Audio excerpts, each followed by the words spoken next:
Hello again, and welcome to the next module of Basic First Aid. First aid out of the home. In this module, we'll look at the many dangers you face outside your home and how to do first aid when faced with an injury or an accident outside of your home. But before we begin, here are some important words we will be using in this module. Venom, a type of poison that can be fatal. CPR, how to get the heart and lungs to work again.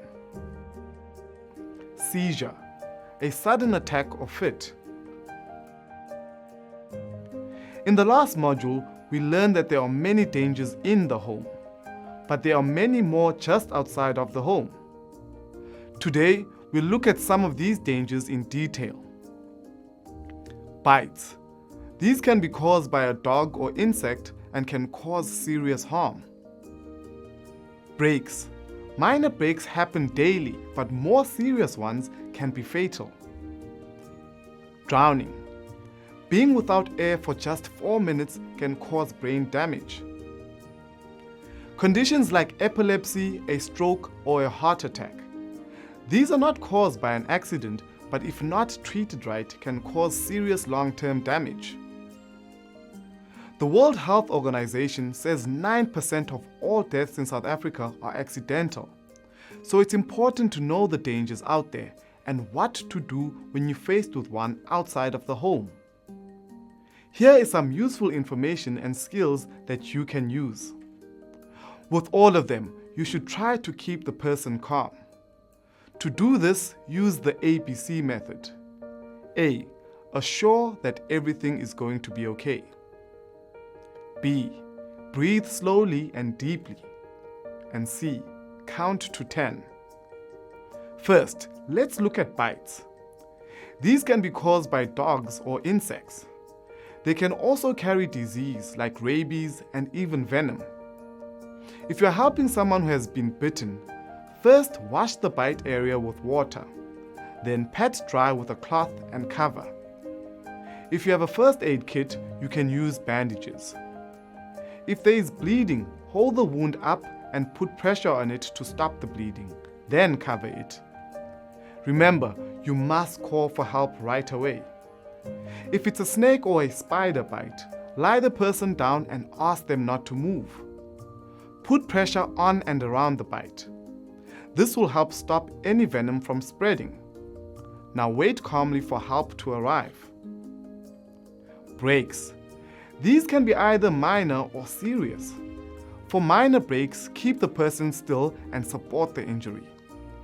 This will relieve pain and prevent any extra damage, so you can call for help. For serious breaks, like when there's blood and damage to the skin, keep the person still. Now carefully cut away any clothing around the break.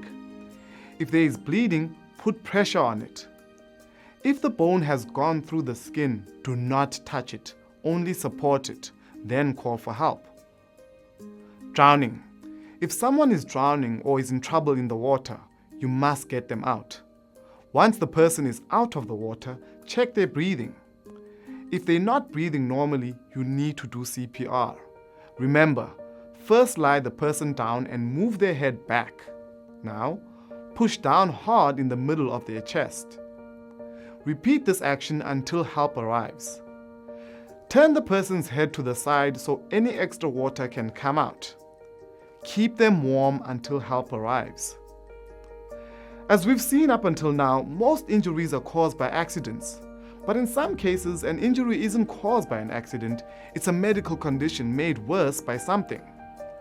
Some examples are seizures, strokes, and heart attacks. Here is how to help when faced with one. Seizures. This is when a person's body goes into a fit. This can cause their body to start shaking badly. Do not stop the person from shaking. This may cause injury. Support their head and wait for the seizure to stop.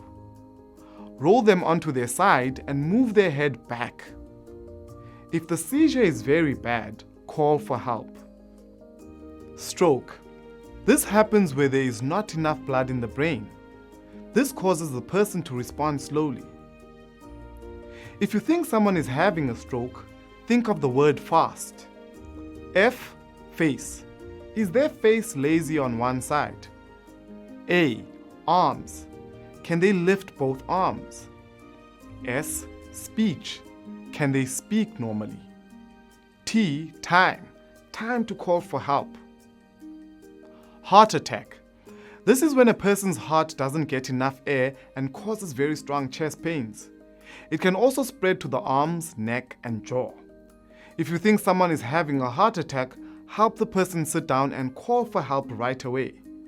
Keep them calm and relaxed till help arrives. Please remember that first aid cannot do what a medical professional can. So as soon as possible, you must call for help. Here is a list of numbers that you can call for help in an emergency. SAPS emergency line, 10-111. Emergency ambulance service line, 10177. Netcare 911, 082 911. Vodacom emergency number, 082 147. MTN emergency number, 083 112. Cell C emergency number, 084 140. And that brings us to the end of this module where we showed you some of the dangers outside of your home and how to do first aid when faced with an injury outside of your home. We hope you have found it helpful and look forward to seeing you again for the next module where we will look at first aid and road accidents. Take care. Goodbye.